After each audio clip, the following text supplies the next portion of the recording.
মিছামাৰী এটা অতি ব্যস্তময় পথ আৰু এই পথছোৱাৰে অহা যোৱা কৰাৰ ক্ষেত্ৰত স্থানীয় ৰাইজ আৰু ছাত্ৰ ছাত্ৰীসকলে জমৰ যন্ত্ৰণা ভুগিবলগীয়া হৈছে। কাৰণ এই পথছোৱাত এজাক বৰষুণতে এই নদীৰ সদৃশ যেতিয়া পৰিৱেশৰ সৃষ্টি হয়, এই অঞ্চলৰ ৰাইজে যাতায়াতৰ ক্ষেত্ৰত চৰম দুৰ্ভোগ ভুগিবলগীয়া হৈছে।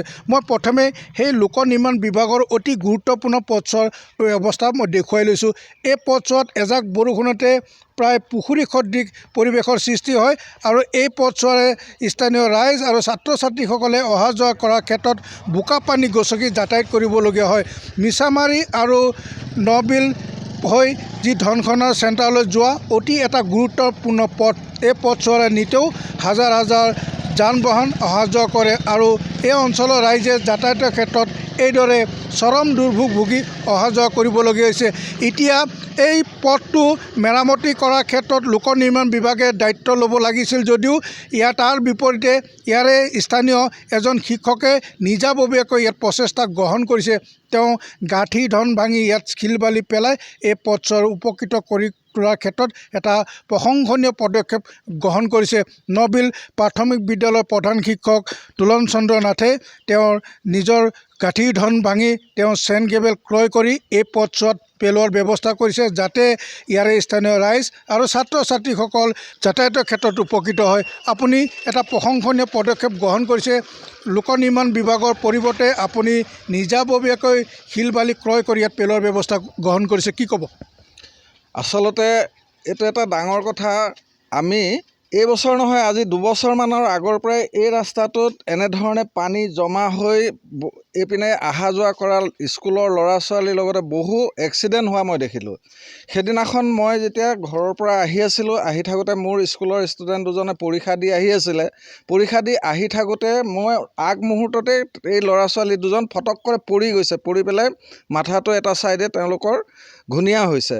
ঘূণীয়া হোৱাৰ পিছতে মই লগে লগে এইখিনিত ৰখি পেলাই মই ক'লোঁ যে ইয়াত পঞ্চায়ত কোনেও ইমান কোৱাৰ পিছতো তেওঁলোকে কোনো ধৰণৰ ইয়াত এক ট্ৰেক্টৰ চেণ্ড গ্ৰেভেল নেপেলায়। তেতিয়া মই নিজে ফটকৰে চেণ্ড গ্ৰেভেল যোনে পেলায় তেওঁক ফোন কৰিছোঁ। ফোন কৰি মই কৈছোঁ, শুকুৰবাৰৰ ভিতৰত আপোনালোকে ইয়াত 10 ট্ৰেক্টৰ চেণ্ড গ্ৰেভেল পেলাই দিয়ক, 10 ট্ৰেক্টৰৰ যি পইচা হয় মই দিম। সেইমতে আজি তেওঁলোকে চেণ্ড গ্ৰেভেল আজি পেলাই আছে আৰু এই ৰাস্তাটোত যাতে অইন নহ'লেও আমাৰ কণ ছাত্ৰ ছাত্ৰীখিনি ভৱিষ্যত সিহঁতে অহা যোৱা কৰোঁতে যাতে এক্সিডেণ্ট নহয়, সুন্দৰভাৱে অহা যোৱা কৰিব পাৰে, তাৰ ব্যৱস্থা লৈ পেলাই আজি মই এই চেণ্ড গ্ৰেভেলখিনি পেলোৱাৰ ব্যৱস্থা কৰিছোঁ। যদি কম হয় তেন্তে ৰাইজে ইয়াৰ উপৰিও যদি পেলাব কোনোবা ইচ্ছা কৰে তেওঁলোকে পেলাব, কিন্তু আমি আজিৰ ভিতৰত 10 ট্ৰেক্টৰ চেণ্ড গ্ৰেভেল পেলাই এইখিনি অলপ সুন্দৰ কৰিবৰ কাৰণে যত্ন কৰিছোঁ। এই পানীটো কি নিষ্কাশন নহয় নেকি? এই পানীটো ইয়াতে জমা হৈ থাকে, কোনোপিনে যাব নোৱাৰে। দুই চাইডে ৰাস্তাৰ দুই চাইডে ওখ হোৱাৰ কাৰণে পানীটো যাব নোৱাৰে। আচলতে পানী জমা হৈ থাকিলে মানুহে নেদেখে তলত ৰাস্তাটো ভাঙা, গতিকে ভাঙাৰ কাৰণে নেদেখা হোৱাৰ কাৰণে কি কৰা হয়, তাত এই পোৱালিবিলাক আহি তাত পৰি যায়। আৰু সেইদিনাখন মই নিজে যাওঁতে মোৰ বাইকখন যেতিয়া লৈ গৈছিলোঁ পানী ভৰ্তি হৈ আছিলে, তেতিয়া মোৰ বাইকখন অকণমানতে পৰিব ধৰোঁতে মোৰ ভাল জোতা এযোৰ নষ্ট হৈ গৈছে ইয়াত পানীত সোমাই পেলাই। গতিকে তাৰ পদক্ষেপ লৈ পেলাই মই আজি এই চেণ্ড গ্ৰেভেলখিনি পেলোৱাৰ ব্যৱস্থা কৰিছোঁ। হয়, মই পথৰ দৃশ্যটো আকৌ এবাৰ দেখুৱাই লৈছোঁ। এইদৰে অতি বিধ্বস্ত হৈ পৰিছে এই ঠাইখিনি।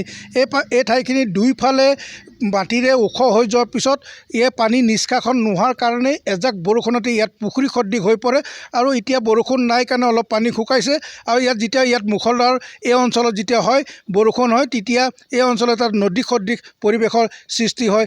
এই লোক নিৰ্মাণ বিভাগে এই পথছোৱা কাহানি বাই মেৰামতি বা নিৰ্মাণৰ ব্যৱস্থা গ্ৰহণ কৰিব লাগিছিল, কিন্তু তেওঁলোকে কাণ সাৰ নিদিয়াৰ অভিযোগ তুলিছে স্থানীয় ৰাইজে, যাৰ পৰিপ্ৰেক্ষিতত আজি এজন শিক্ষকে নিজৰ গাঁঠি ধন ভাঙি তেওঁ নিৰ্মাণ কৰিবলগীয়া বা মেৰামতি কৰিবলগীয়া হোৱাৰ কথাই আজি বিভাগটোৰ উন্নয়নৰ ফোপোলা স্বৰূপটো উদঙাই দিছে।